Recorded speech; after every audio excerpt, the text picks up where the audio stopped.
Здравейте, колеги! Днес ще ви покажа как да си направите курсовата по структури от данни и програмиране. Първо отивате в сайта eLearning, отивате на лекции, сваляте файла списък, отваряте файла, намирате дългия код, ето е този, от страница 2 до страница 4 и го копирате в нов проект. Това е направен код за лист. Копирайте си го в нов проект, ето така, с тези инклюди, ако ги нямате. След това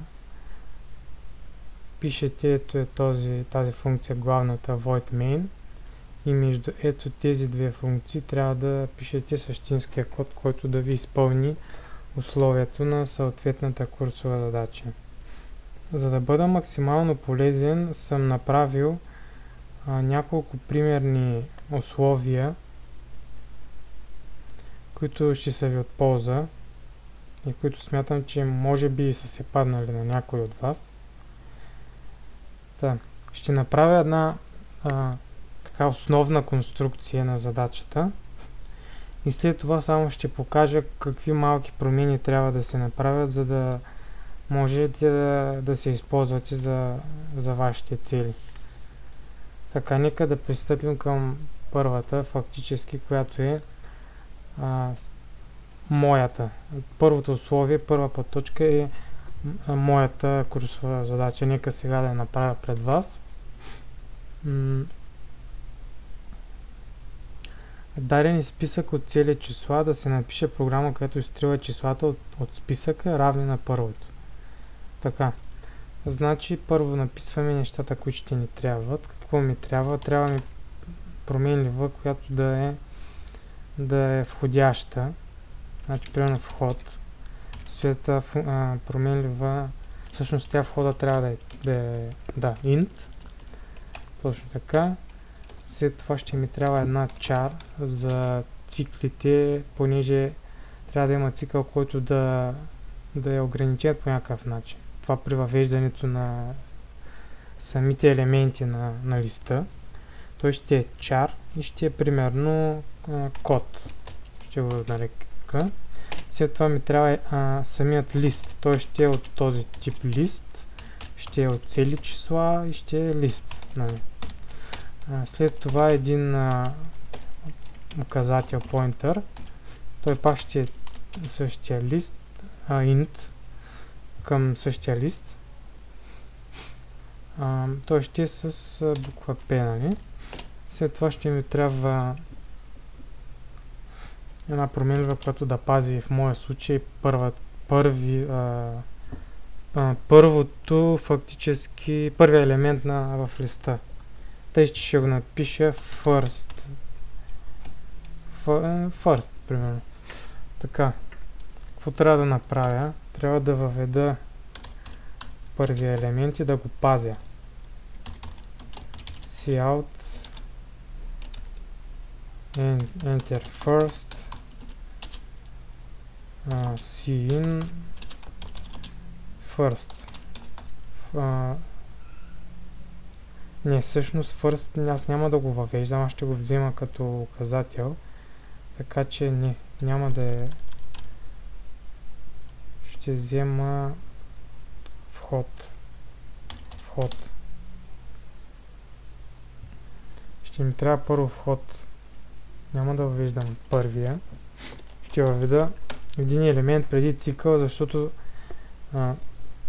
листа не трябва да е правилен. Ако директно започна да слагам C-иновете в цикъла, той листа ще се загубя първия елемент, тъй като аз ще трябва да го взема веднага от... но нека да го видим това. В смисъл, нека да го видим, да не говоря така наизуст. Вход. Въвеждам първи елемент към списъка. Веднага след това давам list, точка add after.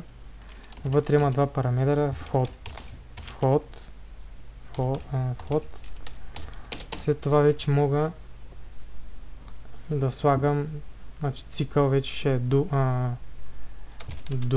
за менюто. А за менюто пак cout, нали, enter. Е това нещо, защото всъщност аз тук вече enter елемент. Ами тук можех да го ставя first, просто да знам, че това е първо въвеждане.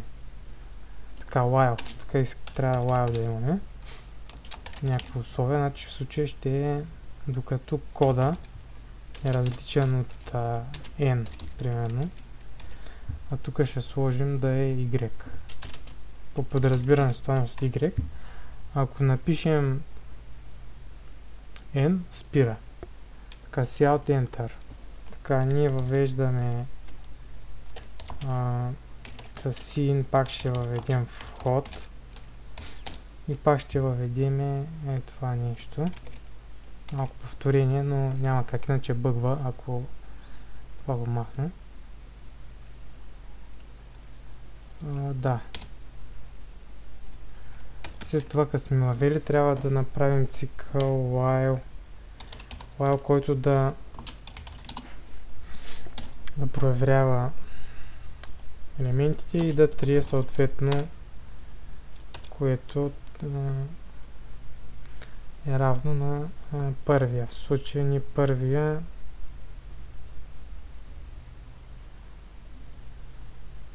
така. List точка функцията del елемент.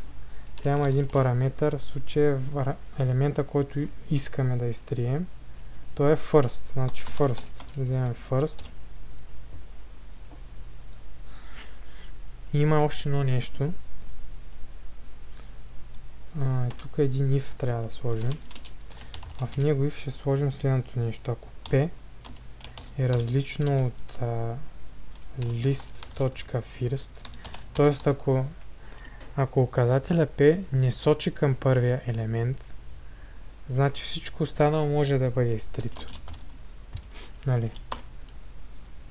Всичко останало може да бъде изтрито. Но ако това се счупи, това условие не е изпълнено, няма да бъде изтрит елемент. Тоест, това гарантира, че винаги ще има един елемент в списъка, иначе дава грешка. Ако списъкът е празен, просто се чупи програмата. Така. След това трябва поинтера, т.е. указателя P, да го занулим, което става с следния код. Равно на list.first. Не, всъщност, момент, след всяка итерация трябва указателя да е насочен към следващия елемент, значи това нещо е следващия елемент в посока надясно. А зануляването е извън цикъла. Да не объркам само. Тъй, след това пето вече го занулявам, така да се каже, list равно на first, той приема стойността т.е. адреса на първия елемент. След това вече трябва да извадим елементите от списъка на практика. То става с list.printlist и би трябвало да ни изведе printlist. Ето така. Няма да видим дали нещо съм объркал. Значи тук входа добре, обаче кое пази, то е first. Тук нещо не ми харесва. Още нещо трябваше тук да се направи. Да, 5 ще е равно на list .first. Само че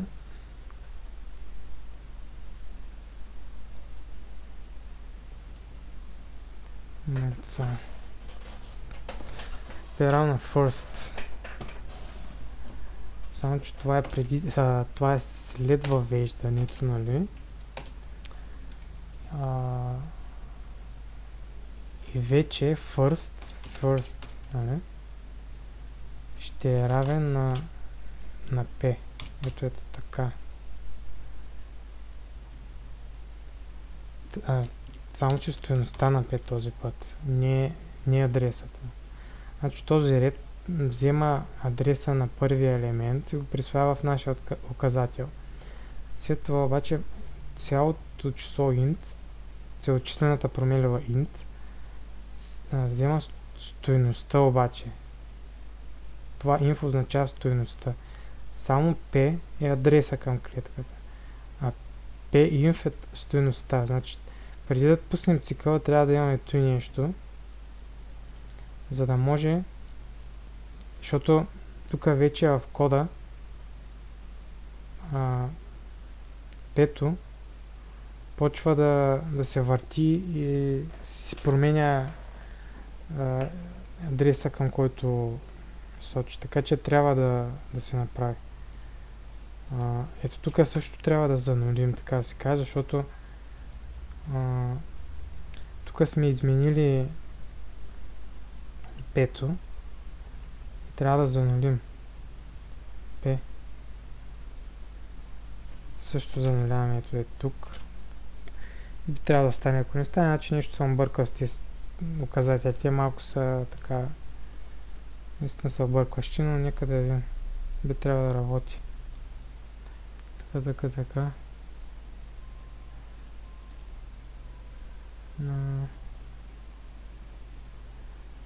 Enter first.